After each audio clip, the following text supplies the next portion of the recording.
Dapat malinawagan natin sila. Malinaw yan na isigaw na ninyo na ang magnanakaw at mastermind si Marcos. Dahil kahit baliktarin pa ninyo ang mga nagnakaw, mga tao ni Marcos. Tama! Kaya kantaan mo nga, Tatay Ben. Marcos, Marcos, magnanakaw. Marcos, Marcos, magnanakaw. Sabay-sabay tayo.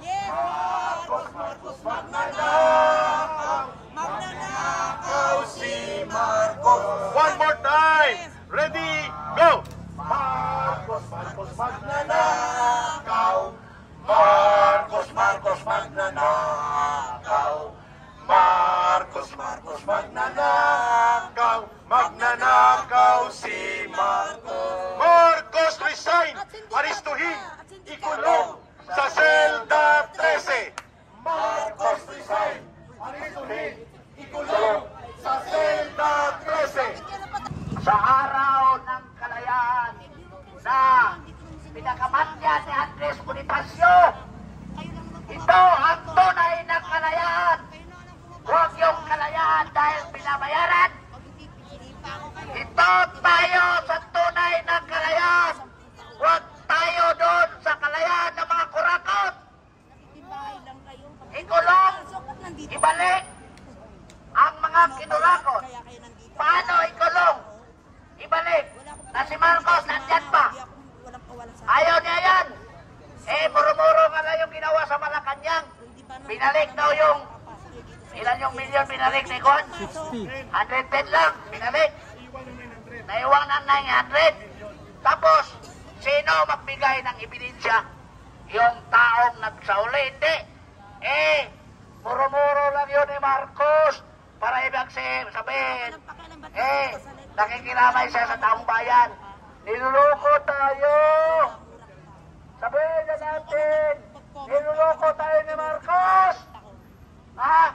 So huwag tayong maniwala. At dahil niloloko tayo, Tatay Ben, ang panawagan ng mamamayan, Marcos, sumuko ka na!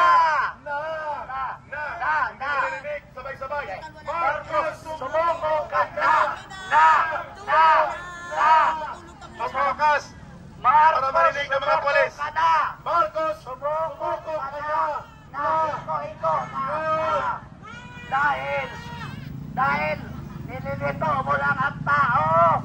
Yung may dalang bandila, naligaw yun. Oo. Pero okay na rin manatili sa Yung mga dalalang bandira, sumisigaw sa lana, ikulong kasi ang kurakot. ang panawagan ng taong bayan, malinaw. Marcos resign. Aristuhin. Ikulong sa selda 13. Marcos resign. Aristuhin. Ikulong sa selda 13. Marcos resign. Aristuhin. Ikulong sa selda 13. Yun ang tamang panawagan. Tinatama lang namin ang panawagan. Kasi mahirap na alukin ang mga tao pabalik-balik sa EDSA, ulit-ulit ang sinasabi na ikulong ang mga kurakot. Pero sinong ikulong? Si Marcos. Sila yun. Kaya siya ang mastermind. Kasi yung mga taong nangurakot, tauhan niya at may party siya sa kipa. Correct. Diba? Nakakasawa na. Tayo'y naglaan ng oras, panahon, energy, para magsigaw na ikulong ang mga kurakot. Tapos, wala tayong makulong. Dapat kulungin na si Marcos. Dahil 3 taon siyang naglaan na budget para lang nakawin. Di ba yun ang katotohanan? Ang katotohanan, doon tayo. The moral issue is... Dito tayo dito, kita tayo Ben. The moral issue is kurakot. Huwag na kayong pumunta doon sa kabila. Marcos remain yun. Dito Marcos resign. The moral issue is pagnanakaw, which is against the 10 commandments of God. Di ngayon, sinong nangnakaw? Di ba si Marcos? Kasi mga tauhan ko rin dito. Dito kayo dahil dito ay may tao. Muro-muro lang yan. Yung mga patutsada niya na Krisyo, Nasuhan, Krisyo, may mga kurap na mga politiko at opisyal. Sino ba yun na mga kurap na politiko at opisyal? Di ba mga tauhan ni Bungos, mga kabinet, mga congressman, mga senador, mga tao yun eh. Mga tao ni Marcos. natin isinto ang panawagan. Ang pangungurakot ay hindi titigil kung si Marcos hindi mawala. Sayang lang ang pagod natin. Sayang lang ang sisigaw natin na ikulong ang mga kurakot. Pero sa Marcos, hindi natin ipakulong. Dito, ang panawagan ng mamamayan, Marcos ay siya ang kriminal na mastermind. Gusto nyo adik at magnanakaw, ayaw nyo nang ang mga drug lord ay natutumba. So takot kayo, ano? O, dito tayo. Iiwan pa ang kinulong. Kaya, kabayben, sabayan mo ko, ang panawagan, Marcos, sumuko ka na! Isa pa. Marcos, sumuko ka na! Yun! Huwag na kayong pumunta sa Marcos Remain. Dito kayo sa Marcos Resign. Napagod yung maglakad na walang sigaw na Marcos resign. Kasi masakit ang paa eh. Yung mga taga-Lasal, nandiyon na sa loob ng Robinson, nag-stack na lang. Kasi sawa na daw sila magsigaw na ikulong ang mga kurakot, tapos si Marcos hindi ikulong. Yan o, nandyan lahat mga taga-Lasal. Nasa May loob ng pag-uwi na Robinson. nila ang panawagan nila. Oo. Kulong mga kurakot. Kulong mga kurakot. Dapat ganito. Kulong si Marcos. Kulong si Marcos. Kulong si Marcos. Kulong si Marcos. Kulong si Marcos. Kulong si Marcos. Kulong si Marcos. Kulong si Marcos. Yun.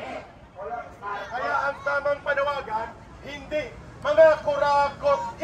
Kulong si Marcos. Dapat Marcos.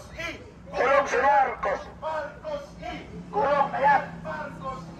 Kulong na yan. Marcos. Kulong na yan. Ayan. Marcos, ikulong na yan.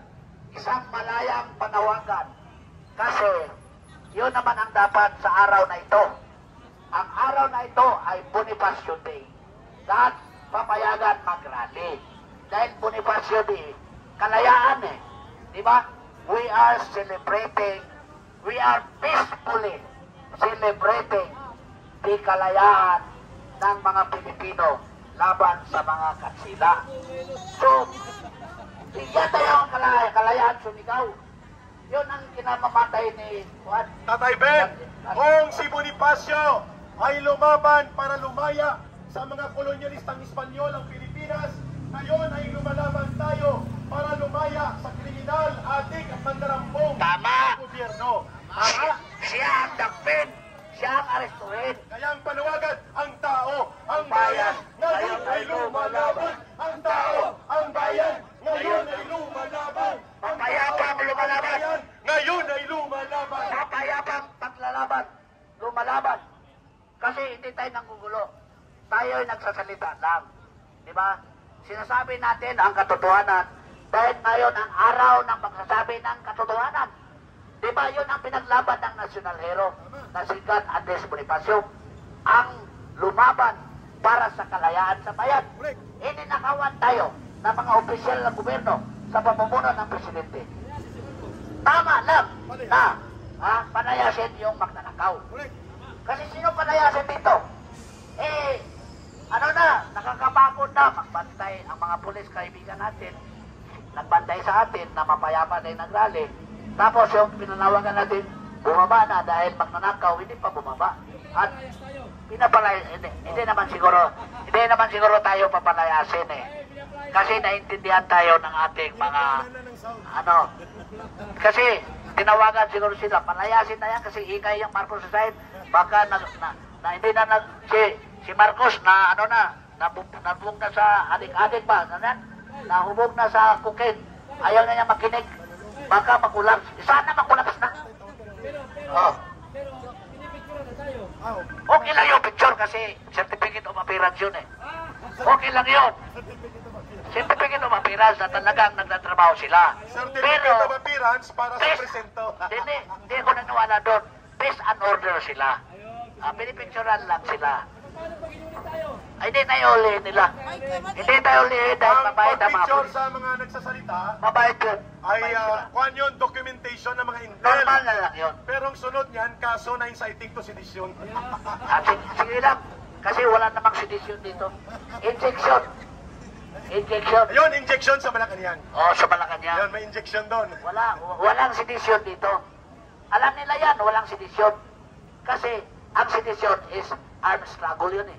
Ang sedisyon, yung CPP, NPA. Kasi sila ang armed struggle.